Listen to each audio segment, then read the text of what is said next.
戲玩法，請逐一將熒光幕左面嘅點心圖卡拖拉到你認為屬於該類別嘅顏色格內。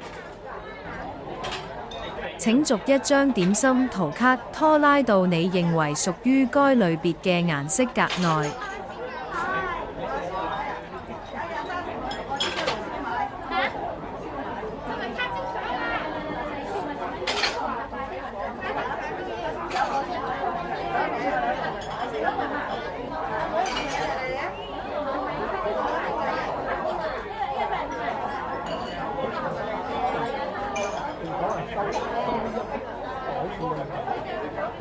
你做得好好啊！